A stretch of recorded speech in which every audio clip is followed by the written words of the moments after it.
Share बाजार में जीतना किस्मत का खेल नहीं है, ये एक फैसला है। जी हाँ, आपने सही सुना। हम हारने का चुनाव करते हैं और हम जीतने का भी चुनाव करते हैं। हम हारते हैं क्योंकि हम हारना चाहते हैं और हम तब जीतते हैं जब हम ये तय कर लेते हैं कि हमें विजेता बनना है। शायद ये बात आपको गलत लगे, लेकिन यही सच है। 3 दशकों से ज्यादा के अपने ट्रेडिंग करियर में मैंने देखा है कि लोग इसलिए हारते हैं क्योंकि वो जाने अनजाने में नाकामयाब होना चाहते हैं। और मैंने उन लोगों को भी देखा है जिन्होंने एक दिन ठान लिया कि उन्हें कामयाब होना है और उन्होंने खुद को एक साधारण ट्रेडर से असाधारण बना लिया। जीतना बिना किसी शक के एक चुनाव है। अगर आप ये नहीं मानते तो इसका मतलब है कि आप मानते हैं कि आपका अपनी किस्मत पर कोई कंट्रोल नहीं है। और अगर ऐसा है तो फिर किसी भी चीज में कामयाब होने की कोशिश करने का क्या फायदा। आपके अंदर एक चैंपियन ट्रेडर छिपा है, बस जरूरत है सही ज्ञान, इच्छा और लगन की। और सबसे बढ़कर आपको अपनी काबिलियत पर यकीन करना होगा। मैं आपको यकीन दिलाता हूं कि आप जितना सोचते हैं उससे कहीं ज्यादा हासिल कर सकते हैं, और वो भी बहुत कम रिस्क के साथ। लेकिन जब तक आप ये नहीं मानेंगे कि जीतना एक चुनाव है, आप अपनी पूरी क्षमता को कभी नहीं पहचान पाएंगे। 1990 में मैंने एक चैंपियन स्टॉक इन्वेस्टर बनने का फैसला किया था। ये मेरे पहले ट्रेड के लगभग 7 साल बाद की बात है। 7 साल! मैंने लगभग 1 दशक तक सिर्फ हाथ पैर मारे, और जैसा कि आप अंदाजा लगा सकते हैं, उस समय तक मेरे नतीजे भी वैसे ही थे। फिर मार्च 1990 में मैंने दुनिया का सबसे अच्छा स्टॉक ट्रेडर बनने का पक्का इरादा कर लिया, और तब से मैं इसी काम में लगा हूं। हमारे अंदर 2 तरह के ट्रेडर होते हैं। एक है बिल्डर, जो अनुशासित है और प्रोसेस पर ध्यान देता है। बिल्डर को भरोसा होता है कि अगर वो प्रोसेस सही रखेगा तो नतीजे अपने आप आएंगे। गलतियां उसके लिए टीचर की तरह होती हैं। जब बिल्डर कोई गलती करता है तो वो सोचता है, चलो ये गलती अब दोबारा नहीं होगी। दूसरा ट्रेडर है रैकिंग बॉल, जो अहंकार से भरा है और सिर्फ नतीजों पर ध्यान देता है। अगर नतीजे तुरंत नहीं आते तो वो निराश हो जाता है। अगर कोई स्ट्रैटेजी तुरंत काम नहीं करती तो वो उसे फेंक कर नई स्ट्रैटेजी खोजने लगता है। वो कभी किसी प्रोसेस के प्रति पूरी तरह समर्पित नहीं होता। लेकिन याद रखिए, आप इन दोनों में से कोई एक नहीं है। आपके अंदर बिल्डर और रैकिंग बॉल दोनों हैं। तो आपके नतीजों को कौन तय करेगा? इसका जवाब एक कहानी में है। एक दादा अपने पोते को दुनिया में हो रही हिंसा के बारे में बता रहे थे। उन्होंने कहा, ऐसा लगता है जैसे मेरे दिल में 2 भेड़िए लड़ रहे हैं। एक भेड़िया गुस्से वाला है और दूसरा समझदार और दयालु है। पोते ने पूछा, दादाजी, आपके दिल की लड़ाई में कौन सा भेड़िया जीतेगा? दादा ने जवाब दिया, जिसे मैं खिलाऊंगा वही जीतेगा। आपके साथ भी ऐसा ही होगा। मैं खुद को एक जागरूक ट्रेडर मानता हूँ। मैं जानता हूँ कि मेरे अंदर बिल्डर और रैकिंग बॉल दोनों हैं, लेकिन मैं बिल्डर को खिलाने और रैकिंग बॉल को भूखा रखने का चुनाव करता हूँ। इस किताब में आप सफल ट्रेडिंग के लिए जरूरी बातें सीखेंगे, लेकिन कामयाबी असल दुनिया में दिखने से पहले उसे दिमाग में हासिल करना होता है। अगर आप दिल, आत्मा और दिमाग से कोई काम कर रहे हैं तो क्यों ना उसे बड़े पैमाने पर कामयाब बनाने की पूरी कोशिश करें। अगर आप मेहनत करते हैं और समझदारी से ट्रेडिंग करते हैं तो आप कामयाबी के हकदार हैं, लेकिन इसके लिए लगातार कोशिश और सही मानसिक रवैये की जरूरत है। ये किताब आपकी ट्रेडिंग और आपकी जिंदगी की पूरी जिम्मेदारी लेने के बारे में है, क्योंकि 100% जिम्मेदारी लिए बिना आप 100% असरदार तरीके से काम कैसे कर सकते हैं। तो चलिए पहला सबक सीखते हैं। हारने वालों की तरह मत बनिए, जीतने का चुनाव कीजिए। सेक्शन 1, हमेशा एक प्लान के साथ मैदान में उतरें। सोचिए, एक सर्जन बिना किसी प्लान के ऑपरेशन थिएटर में चला जाए, या एक बिल्डर बिना ब्लूप्रिंट के इमारत की नींव खोदना शुरू कर दे। कितना अजीब लगेगा, है ना? हर काम के लिए एक प्लान की जरूरत होती है। तो फिर स्टॉक मार्केट में, जहां आपका मेहनत से कमाया हुआ पैसा दांव पर लगा है, आप बिना प्लान के कैसे उतार सकते हैं? ज्यादातर लोग यही करते हैं। उन्हें किसी दोस्त से टिप मिलती है या टीवी पर कुछ सुन लेते हैं और बस हजारों लाखों रुपए बिना सोचे दांव पर लगा देते हैं। वो सिर्फ प्रॉफिट देखते हैं, रिस्क के बारे में सोचते ही नहीं। जब मैंने ट्रेडिंग शुरू की थी तो मेरा भी कोई प्लान नहीं था। मेरी एकमात्र स्ट्रैटेजी थी, सस्ता खरीदो महंगा बेचो। मुझे लगता था कि इसका मतलब है उन स्टॉक्स को खरीदना जो गिरे हुए हैं, ये सोचकर कि जो नीचे गया है वो ऊपर जरूर आएगा। मैं बड़ी बड़ी कंपनियों के शेयर तब खरीदता था जब वो गिरे हुए होते थे। मुझे लगता था कि ये सबसे सुरक्षित तरीका है, लेकिन मैं गलत था। जल्द ही मैंने सीखा कि कोई भी स्टॉक सेफ नहीं होता, बड़ी से बड़ी कंपनियां भी बुरे बाजार में बुरी तरह पिट सकती हैं, कुछ तो दिवालिया भी हो जाती हैं। मुझे एहसास हुआ कि मुझे खरीदने के लिए एक प्लान की जरूरत है, लेकिन उससे भी ज्यादा मुझे उस रिस्क से निपटने के लिए प्लान चाहिए जो हर स्टॉक में होता है। एक प्लान आपको बताता है कि क्या, क्यों, कब और कैसे ट्रेड करना है। एक प्लान होने से हर ट्रेड में सफलता की गारंटी नहीं मिलती, लेकिन ये आपको रिस्क मैनेज करने, नुकसान को कम करने और प्रॉफिट को बचाने में मदद करता है। इससे आप अप्रत्याशित घटनाओं के लिए भी तैयार रहते हैं। आपका ट्रेडिंग प्लान आपको उम्मीदों का एक आधार देता है। आप जानते हैं कि आपका ट्रेड सही दिशा में जा रहा है या कुछ गड़बड़ है। उम्मीद और आशा करना प्लानिंग नहीं है। बिना प्लान के आप सिर्फ खुद को दिलासा देते हैं। आप खुद से कहेंगे थोड़ा और इंतजार कर लो, जबकि आपको बेचना चाहिए, या आप एक मामूली गिरावट में घबरा कर बेच देंगे और एक बड़े मूव से चूक जाएंगे। सबसे अच्छा तरीका है आकस्मिक योजनाएं बनाना, यानी अगर ऐसा हुआ तो क्या करें, इस प्रोसेस का इस्तेमाल करना। जब 9/11 का हमला हुआ था तो कई फाइनेंशियल कंपनियों ने अपने सिस्टम को अलग अलग जगहों पर बांट दिया था, ताकि एक जगह बिजली जाने पर भी काम न रुके। एक ट्रेडर के तौर पर आपका लक्ष्य भी तैयारी करना है। मैं कोई भी ट्रेड करने से पहले हर संभव स्थिति के लिए अपनी तैयारियां कर लेता हूं। आपके पास इन चीजों के लिए प्लान होना चाहिए। 1. अगर ट्रेड आपके खिलाफ जाता है तो आप कहां निकलेंगे, यानी आपका स्टॉप लॉस क्या होगा। 2. अगर आप एक बार स्टॉप लॉस पर निकल जाते हैं तो दोबारा उस स्टॉक को खरीदने के लिए क्या शर्तें होंगी। 3. आप बढ़त में बेचकर प्रॉफिट कब और कैसे बुक करेंगे। 4. आप गिरावट में बेचकर अपने प्रॉफिट को कैसे बचाएंगे। और सबसे जरूरी, एक डिजास्टर प्लान। क्या होगा अगर आपका इंटरनेट या बिजली चली जाए, या जिस कंपनी का शेयर आपने कल खरीदा था वो आज सुबह किसी घोटाले की खबर की वजह से बहुत नीचे खुलने वाला हो। याद रखिए, मेरी प्राथमिकताएं हमेशा इस क्रम में होती हैं।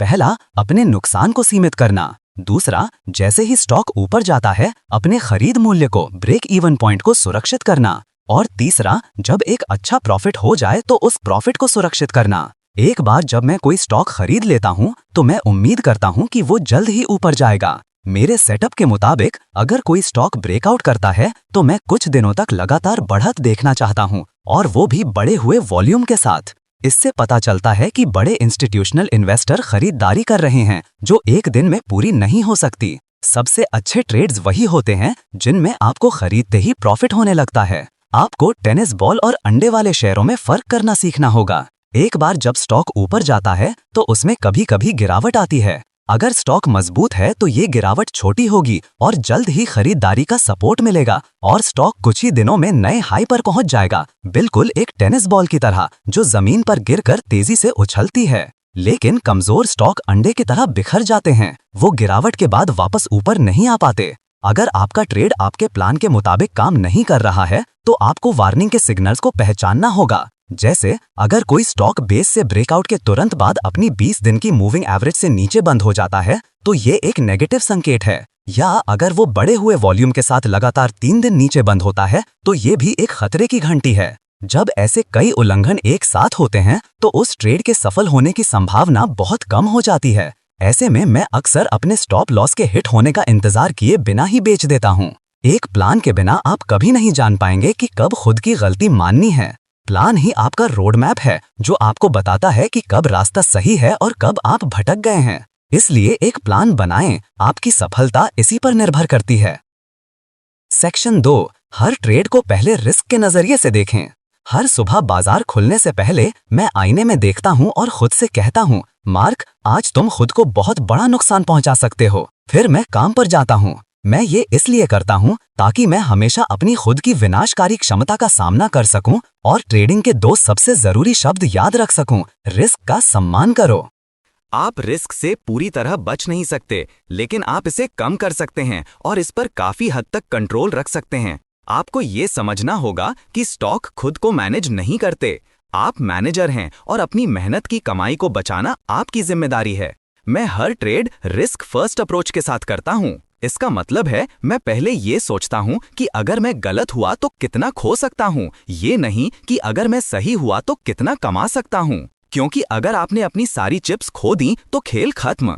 ज्यादातर निवेशक जब कोई स्टॉक पसंद करते हैं तो वो सिर्फ खरीदने और पैसा बनाने के बारे में सोचते हैं, उनका नजरिया रिटर्न फर्स्ट होता है, लेकिन शानदार परफॉर्मेंस का ये रास्ता नहीं है। बेहतरीन नतीजे पाने के लिए आपको हर ट्रेड में हर दिन रिस्क को कंट्रोल करना होगा, और इसकी शुरुआत होती है स्टॉप लॉस पॉइंट तय करने से। हर खरीद ऑर्डर के साथ मुझे वो सटीक कीमत पता होती है जहां मैं नुकसान में बेचूंगा। मैं ये कीमत ट्रेड में घुसने से पहले ही तय कर लेता हूं। मैं ऊपर की तरफ नहीं, नीचे की तरफ ध्यान केंद्रित करता हूं। दुर्भाग्य से ज्यादातर निवेशक स्टॉप लॉस का इस्तेमाल नहीं करते, या अगर करते भी हैं तो एक दो बार स्टॉप लॉस पर निकलने के बाद जब स्टॉक वापस ऊपर चला जाता है तो वो कहते हैं अब मैं दोबारा ऐसी बेवकूफ़ी नहीं करूंगा। ऐसा इसलिए है क्योंकि वो रिस्क फर्स्ट नहीं, रिटर्न फर्स्ट सोचते हैं। बिना स्टॉप लॉस के ट्रेडिंग करना बिना ब्रेक की कार चलाने जैसा है। आप शायद ब्लॉक के तुच्छ चक्कर लगा लें, लेकिन आखिर में एक्सीडेंट होना तय है।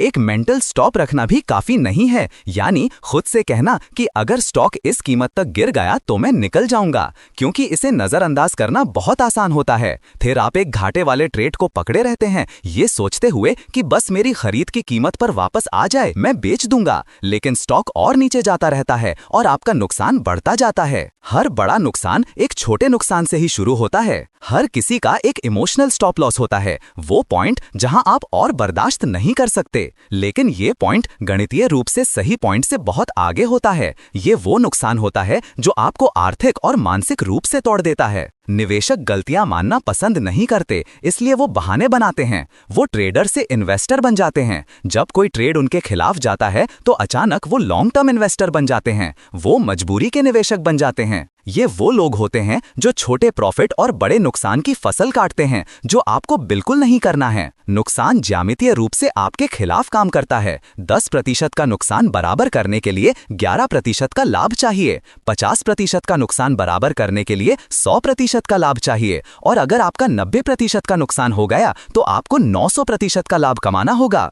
इसलिए अपने नुकसान को 10% या उससे कम पर सीमित रखना बहुत जरूरी है। मेरा औसत नुकसान तो इससे भी बहुत कम होता है। उन स्टॉक से भी बचें जो बहुत ज्यादा उतार चढ़ाव वाले होते हैं। वो एक बिदकने वाले घोड़े की तरह होते हैं जो आपको अपनी पीठ पर ज्यादा देर टिकने नहीं देगा। स्टॉक शायद 20 से $40 तक पहुंच जाए, लेकिन क्या आप उस सफर में उसके साथ बने रह पाएंगे? आपको एक ऐसा घोड़ा चाहिए जो आपको मंजिल तक ले जाए, ना कि रास्ते में ही गिरा दे। रिस्क को आप तब कंट्रोल नहीं करते जब आप बेचते हैं, आप उसे तब कंट्रोल करते हैं जब आप बेचते हैं तो आप सिर्फ नुकसान उठाते हैं, लेकिन वो नुकसान पहले से तय होना चाहिए। मैं हमेशा अपने स्टॉप लॉस के जितना करीब हो सके उतना करीब खरीदने की कोशिश करता हूं। इसे डेंजर पॉइंट के पास ट्रेडिंग करना कहते हैं। स्मार्ट ट्रेडर्स अपनी स्टॉप लॉस को स्टॉक के तकनीकी एक्शन के आधार पर तय करते हैं। एक बार जब आप ट्रेड में होते हैं तो आपके कंट्रोल में सिर्फ एक ही चीज होती है, आप कब बेचेंगे। सिर्फ एक फैसला। सोचिए, ये फैसला कितना महत्वपूर्ण होगा। नुकसान काटने के लिए आपको ये मानना होगा कि सिर्फ आप गलत हो सकते हैं, बाजार कभी गलत नहीं होता। ये मानना मुश्किल है क्योंकि हमारा अहंकार बीच में आ जाता है। अहंकार ही आपको जिद्दी बनाता है, नुकसान को पकड़े रहने पर मजबूर करता है और गलतियां मानने से रोकता है। याद रखिए, बाजार में लंबे समय की सफलता का उम्मीद या किस्मत से कोई लेना देना नहीं है। जीतने वाले ट्रेडर्स के पास नियम और एक सोची समझी योजना होती है। हारने वालों के पास नियम नहीं होते, या अगर होते भी हैं तो वो उन पर टिकते नहीं। हमेशा पहले रिस्क के बारे में सोचें, यही वो चाबी है जो आपको खेल में बनाए रखेगी। सेक्शन 3, जितना पाने की उम्मीद है उससे ज्यादा का रिस्क कभी ना लें। अगर आप एक सिक्का उछालें तो 50% बार आप सही होंगे और 50% बार गलत। लेकिन क्या होगा अगर आपको हर हेड पर 2 रुपए मिलें और हर टेल पर सिर्फ 1 रुपया गंवाना पड़े? ऐसे में तो आप ज्यादा से ज्यादा बार सिक्का उछालना चाहेंगे, है ना? ट्रेडिंग में भी यही सिद्धांत काम करता है। आपने तय किया कि आप अपना नुकसान 10% पर सीमित रखेंगे, लेकिन क्या ये काफी है? आप ये कैसे जान सकते हैं कि आपका स्टॉप लॉस सही है या नहीं अगर आप सिर्फ समीकरण का एक ही हिस्सा देख रहे हैं? एक सही स्टॉप लॉस तय करने के लिए आपको अपने औसत लाभ को जानना होगा। सिर्फ ये नहीं कि आप हर ट्रेड पर कितना कमाने की उम्मीद करते हैं, बल्कि वो आंकड़ा जो आप असल में समय के साथ औसतन कमाते हैं। मान लीजिए कि आप 10% का रिस्क ले रहे हैं, लेकिन आपके जीतने वाले ट्रेड्स में औसतन सिर्फ 5% का लाभ होता है। क्या आप 5% कमाने के लिए 10% का रिस्क लेना चाहेंगे? ऐसा करने पर सिर्फ बराबर पर आने के लिए भी आपको लगभग 70% ट्रेड्स में सही होना होगा। लेकिन अगर आप औसतन 10% कमाते हैं और सिर्फ 5% का रिस्क लेते हैं, अब आप 3 में से सिर्फ एक ट्रेड में भी सही होकर मुश्किल में नहीं पड़ेंगे। आपका रिस्क एक मनमाना आंकड़ा नहीं है, इसे आपके लाभ कमाने की क्षमता के आधार पर एडजस्ट किया जाना चाहिए। लेकिन औसतन मेरा नुकसान 10% से भी बहुत कम होता है। मान लीजिए औसतन मेरा लाभ 15% है। 4 से 5% का औसत नुकसान और 15% का औसत लाभ, ये सुनने में अच्छा लगता है, लेकिन पूरी तस्वीर जानने के लिए हमें एक और आंकड़े की जरूरत है, आपका बैटिंग एवरेज। ट्रेडिंग में आपका बैटिंग एवरेज आपके जीतने वाले ट्रेड्स का प्रतिशत है। ये एक महत्वपूर्ण आंकड़ा है जो ये तय करने में मदद करता है कि आपको कितना रिस्क लेना चाहिए। अगर आपका बैटिंग एवरेज 50% है तो 2.1 का रिवॉर्ड रिस्क रेशियो बनाए रखने के लिए आपको अपने नुकसान को अपने लाभ का आधा रखना होगा, यानी 10% प्रॉफिट के लिए 5% का लॉस। लेकिन अगर आपका बैटिंग एवरेज 40% है तो उसी 2.1 रेशियो को बनाए रखने के लिए आपका नुकसान आपके लाभ का 1/3 होना चाहिए, यानी 15% प्रॉफिट के लिए 5% का लॉस। आप शायद हैरान होंगे, लेकिन मैं 25% बैटिंग एवरेज के बजाय 75% बैटिंग एवरेज पर भी मुनाफे में रहना पसंद करूंगा। क्यों? क्योंकि ये मुझे कई बार गलत होने की इजाजत देता है और फिर भी पैसे बनाने देता है। ये सिस्टम में विफलता को शामिल करता है। मैं उन क्षेत्रों में ज्यादा भरोसा नहीं करता जिन पर मेरा सीधा कंट्रोल नहीं है, जैसे कि बैटिंग एवरेज। मेरा एज मेरे नुकसान को मेरे लाभ का एक हिस्सा तक सीमित रखने से आता है। अक्सर कहा जाता है कि ज्यादा उतार चढ़ाव वाले शेयरों में आपको अपना स्टॉप लॉस बड़ा रखना चाहिए। मैं इससे बिल्कुल सहमत नहीं हूं। मुश्किल बाजार के दौर में आपका लाभ सामान्य से कम होगा और आपका बैटिंग एवरेज भी गिरेगा। इसलिए भरपाई करने के लिए आपको अपने नुकसान को और भी छोटा करना होगा। अब एक हैरान करने वाली गणित की सच्चाई समझिए। 40% बैटिंग एवरेज पर आप 4% का औसत लाभ और 2% का औसत नुकसान यानी 2.1 का रेशियो बनाकर पैसा कमाते हैं। लेकिन अगर आप 42% का औसत लाभ कमाते हैं और 2.1 रेशियो बनाए रखने के लिए 21% का नुकसान उठाते हैं, तो आप असल में पैसा गवा देंगे। क्यों? क्योंकि नुकसान ज्यामितीय रूप से आपके खिलाफ काम करता है। जैसे जैसे नुकसान बढ़ता है, उसकी भरपाई करना उतना ही मुश्किल हो जाता है। 40% बैटिंग एवरेज पर आपका सबसे अच्छा लाभ बटे नुकसान अनुपात 20/10% है। इससे कम या ज्यादा पर आप कम पैसा कमाएंगे। इसलिए जब आपकी ट्रेडिंग खराब चल रही हो और आपका बैटिंग एवरेज 50% से नीचे गिर जाए, तो आखिरी चीज जो आपको करनी चाहिए वो है अपने स्टॉक्स को नीचे की ओर ज्यादा जगह देना। इसके बजाय आपको ये करना चाहिए, अपने स्टॉप लॉस को और टाइट करें, छोटे मुनाफे से संतोष करें, और अगर आप लेवरेज का उपयोग कर रहे हैं तो तुरंत मार्जिन से बाहर निकल जाएं। आपकी सफलता का एकमात्र होली ग्रेल ये फॉर्मूला है, जीतने वाले ट्रेड्स का प्रतिशत गुणा औसत लाभ बटे हारने वाले ट्रेड्स का प्रतिशत गुणा औसत नुकसान इज इक्वल टू एक्सपेक्टेंसी। एक पॉजिटिव एक्सपेक्टेंसी बनाए रखें और आप विजेता बनेंगे। अपने अपेक्षित लाभ को निर्धारित करने के 2 तरीके हैं। एक है सैद्धांतिक धारणा, यानी आप क्या सोचते हैं कि क्या होना चाहिए। दूसरा है परिणाम आधारित धारणा, यानी आप अपने वास्तविक ट्रेड्स के आधार पर क्या उम्मीद कर सकते हैं। हमेशा अपने वास्तविक परिणामों पर भरोसा करें, क्योंकि इसमें आपकी स्ट्रैटेजी के साथ साथ आपकी भावनाएं और गलतियां भी शामिल होती हैं। याद रखिए, जितना पाने की उम्मीद है उससे ज्यादा का रिस्क कभी ना लें। ये एक जुआ है जिसमें आप लंबे समय में जरूर हारेंगे। अपने रिस्क को अपने वास्तविक ट्रेडिंग परिणामों के आधार पर तय करें और आप हमेशा एक कदम आगे रहेंगे। सेक्शन 4, अपनी ट्रेडिंग का सच जानें। कई साल पहले मैं स्लॉट कार रेसिंग का शौकीन बन गया था। ये एक खिलौना है, लेकिन कुछ लोग इसे बहुत सीरियसली लेते हैं। जिस ट्रैक पर मैं रेस करता था, वहाँ एक व्यक्ति था जिसे सब रॉकी कहते थे। वो एक नेशनल चैंपियन था। एक दिन उसने मुझे बताया, जब मैंने पहली बार तुम्हें स्टॉपवॉच और नोटबुक के साथ देखा तो मैं समझ गया था कि तुम यहाँ जीतने आए हो। मैंने स्लॉट कार रेसिंग को भी उसी तरह अप्रोच किया जैसे मैं हर चीज को करता हूँ। मैं अपने नतीजों का रिकॉर्ड रखता था। मैं हर लैप के बाद टायर बदलता, मोटर बदलता और हर बदलाव के असर को अपनी नोटबुक में दर्ज करता। अगर मैं अपने नतीजों को मापता नहीं तो मैं अपनी गलतियों को कैसे पहचानता और कैसे सुधार करता। चाहे स्लॉट कार रेसिंग हो या स्टॉक ट्रेडिंग, मापने की शक्ति एक अनमोल टूल है। अपने नतीजों का रिकॉर्ड रखकर आप अपने और अपनी ट्रेडिंग के बारे में वो बातें जान सकते हैं जो कोई किताब, सेमिनार या सिस्टम आपको कभी नहीं बता सकता। आपके नतीजे आपकी सच्चाई हैं। मेरे वर्कशॉप में मैं हमेशा पूछता हूं कि कितने लोग अपना औसत लाभ, औसत नुकसान और जीतने वाले ट्रेड्स का प्रतिशत जानते हैं। हर बार कुछ ही हाथ उठते हैं। दुखद सच्चाई ये है, ज्यादातर ट्रेडर्स अपनी ट्रेडिंग का सच नहीं जानते। सोचिए जरा, अगर आप अपने ट्रेडिंग के नतीजे ही नहीं जानते तो आप समझदारी से उम्मीदें कैसे तय कर सकते हैं?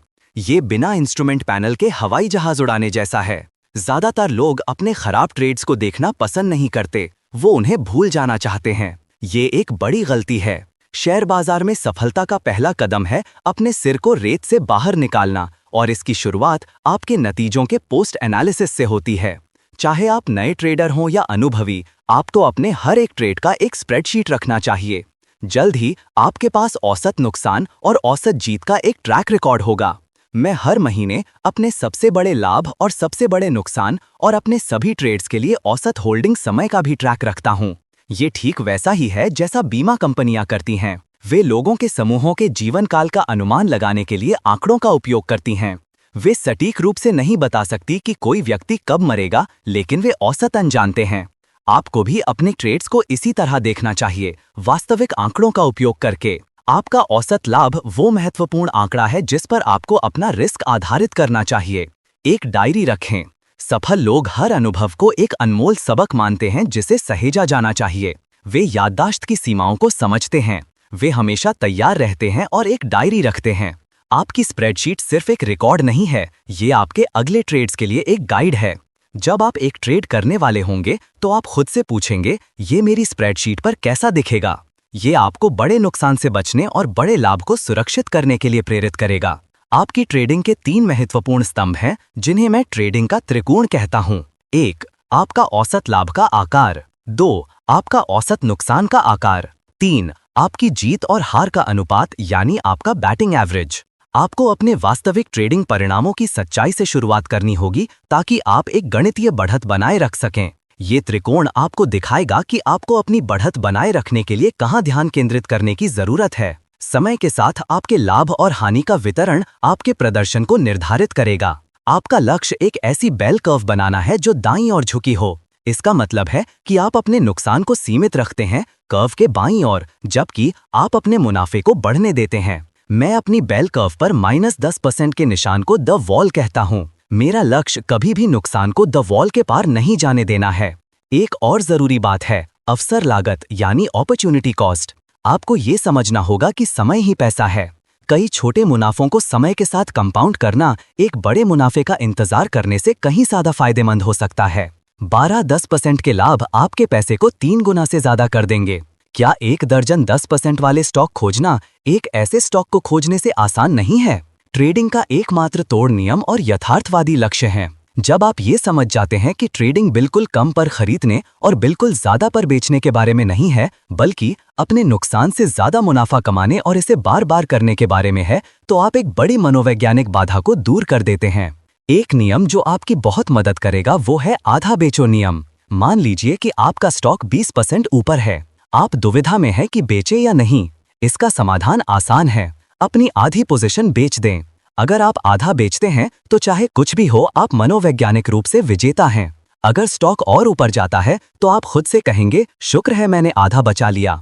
अगर स्टॉक नीचे जाता है तो आप कहेंगे शुक्र है मैंने आधा बेच दिया। ये एक जीत जीत की स्थिति है। लेकिन याद रखें, ये नियम नुकसान की स्थिति में काम नहीं करता। जब आपका स्टॉप लॉस हिट हो तो आपको पूरी पोजीशन से बाहर निकलना होगा। अपनी ट्रेडिंग का सच जानें, अपने आंकड़ों को ट्रैक करें, उन्हें समझें और उन्हें अपने फायदे के लिए इस्तेमाल करें। सच्चाई आपको आजाद करेगी। दूसरा सेक्शन, पैसे को कंपाउंड करें, गलतियों को नहीं। जब मैंने ट्रेडिंग शुरू की थी तो मैंने वो सबसे घातक गलती की जो कई निवेशक करते हैं। जब मेरे द्वारा खरीदा गया कोई स्टॉक कीमत में गिर जाता तो मैं अपना नुकसान काटने के बजाय और ज्यादा खरीद लेता था। तर्क ये था कि एवरेज डाउन करके मैं अपनी लागत कम कर सकता हूं, ताकि जब ये आखिरकार वापस आए, मैंने मान लिया था कि इसे वापस आना ही है, तो मैं अपना नुकसान और भी तेजी से वसूल कर लूंगा। ये सोच आम है। अगर आपको स्टॉक 20 रुपए प्रति शेयर पर पसंद आया था तो 15 रुपए पर तो आप उसे और भी पसंद करेंगे। लेकिन इसी तरह से अकाउंट खाली होते हैं और निवेशक दिवालिया हो जाते हैं, क्योंकि आप पैसे को नहीं बल्कि एक गलती को कंपाउंड कर रहे हैं। जब कोई पोजीशन आपके खिलाफ जाती है और आपको नुकसान होता है तो ये सीधा सा मतलब है आपने गलती की है। इन हालातों में और ज्यादा खरीदना बुरे पैसे के पीछे अच्छा पैसा फेंकने जैसा है। कई बार ये तरीका काम कर जाता है। आप नुकसान में और खरीदते हैं, स्टॉक वापस घूमता है और आप प्रॉफिट में आ जाते हैं। आप खुद को एक ट्रेडिंग जीनियस समझने लगते हैं, लेकिन ये दुर्भाग्यपूर्ण है क्योंकि बुरी आदतों के लिए पुरस्कार होना सिर्फ उन्हें और मजबूत करता है। खतरा यह है कि आपका स्टॉक असली मुसीबत में पड़ सकता है और फिर आपका नुकसान 30, 40, 50% या उससे भी ज्यादा हो सकता है। बुरी आदतें जब पुरस्कार होती हैं तो ये बर्बादी की ओर ले जाती हैं। महान ट्रेडर पॉल ट्यूडर जोन्स के ट्रेडिंग डेस्क के ऊपर एक साइन लगा होता था, हारने वाले ही नुकसान में एवरेज करते हैं, लूजर्स एवरेज लूजर्स। इन 3 शब्दों में बहुत बड़ी बुद्धिमानी छिपी है। सिर्फ हारने वाले ही अपनी हारती हुई पोजीशंस में एवरेज डाउन करते हैं। जब एक स्टॉक जैसे आपने 25 पर पसंद किया था अब 20 पर है तो आपका मन उसे और भी ज्यादा पसंद करने का होता है। क्या शानदार सौदा! लेकिन ये सोच सिर्फ एक भ्रम है ताकि आपको ये ना मानना पड़े कि स्टॉक गलत दिशा में जा रहा है। अपने अहंकार को परे रखें और बाहर निकल जाएं जब आपका नुकसान छोटा हो। पैसे को कंपाउंड करने के लिए आपको एक खतरनाक संभावना से अवगत होना होगा जिसे मैं 50-80 नियम कहता हूँ। ये है कि एक बार जब एक मार्केट लीडर स्टॉक अपना प्रमुख टॉप बना लेता है तो 50% संभावना है कि वो 80% तक गिरेगा और 80% संभावना है कि वो 50% तक गिरेगा। इन संभावनाओं के बारे में एक पल के लिए सोचें। हर बड़ी गिरावट एक मामूली गिरावट के रूप में शुरू होती है। शौकिया ट्रेडर सही होने का प्रयास करते हैं, पेशेवर पैसा बनाने का प्रयास करते हैं। एक और जाल है सस्ते का जाल। डिपार्टमेंटल स्टोर में जो चीज सस्ती होती है वो एक अच्छा सौदा हो सकता है, लेकिन शेयर बाजार में जो चीज अचानक सस्ती हो जाती है वो जरूरी नहीं कि एक सौदा हो, बल्कि वो आपको फंसा सकती है। कोई कंपनी दिवालिया हुए बिना भी अपने स्टॉक की कीमत में भारी गिरावट का सामना कर सकती है। याद रखें, शेयर बाजार में विश्वासियों के बिना कोई सच्चाई नहीं होती। इसलिए कहानी और नंबरों पर कभी भी भरोसा न करें जब तक कीमत उसकी पुष्टि न कर दे। अपने पैसे को कंपाउंड करने के लिए आपका लक्ष्य ऊपर जाते हुए खरीदना है, नीचे आते हुए नहीं। असली लक्ष्य पैसे को कंपाउंड करना है। ये डिसिप्लिन पर टिके रहने और सख्त ट्रेडिंग नियमों को लागू करने से होता है। लेकिन सबसे महत्वपूर्ण बात, आपको वो करना सीखना होगा जो ज्यादातर निवेशक नहीं करते। आपको उस काम पर ध्यान केंद्रित करना होगा जो आप कर रहे हैं।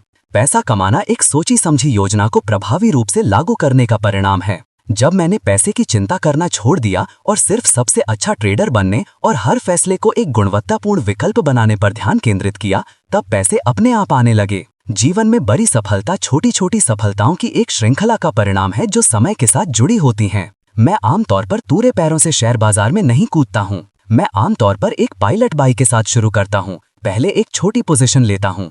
अगर ये काम करना शुरू कर देता है तो मैं ट्रेड में और जोड़ सकता हूँ। ये डिसिप्लिन सिर्फ रक्षात्मक नहीं है। इस नियम का पालन करते हुए जब ट्रेड्स काम कर रहे हो तो अपनी पोजीशंस को बढ़ाते हुए, जब आप अपने सबसे अच्छे पर ट्रेड कर रहे हो तो आप अपनी बड़ी पोजीशंस पर भी ट्रेड कर रहे होंगे। इसी तरह आप सुपर परफॉर्मेंस हासिल करते हैं। गलतियों को कंपाउंड करने के बजाय आप पैसे को कंपाउंड करेंगे। संक्षेप में, अगर आपकी पोजीशंस में नुकसान हो रहा है तो अपने ट्रेडिंग साइज को बढ़ाने का कोई समझदारी वाला कारण नहीं है। दूसरी ओर, जब चीजें काम कर रही हों तो प्रॉफिट का उपयोग रिस्क को फाइनेंस करने और सफलता पर निर्माण करने के लिए करें। आपको ये समझना होगा कि एक अच्छी खासी बढ़त को कभी नुकसान में ना बदलने दें। एक बार जब कोई स्टॉक आपकी खरीद मूल्य से ठीक ठाक ऊपर चला जाता है तो मैं प्रॉफिट प्रोटेक्शन मोड में चला जाता हूँ। कम से कम मैं अपने खरीद मूल्य यानी ब्रेक इवन पॉइंट की रक्षा करता हूँ। अपने लक्ष्यों के प्रति समर्पित रहें, एक रणनीति चुनें और उस पर टिके रहें। धैर्य रखें और केवल गुणवत्ता वाले ट्रेड्स लें। जब आप इस तर्ज पर पहुंच जाएंगे तो इसका मतलब है कि आपने ये फैसला कर लिया है कि आप यहाँ एक्शन के लिए नहीं बल्कि पैसा बनाने के लिए आए हैं। आप एक पेशेवर हैं और आप पैसे को कंपाउंड करेंगे, अपनी गलतियों को नहीं।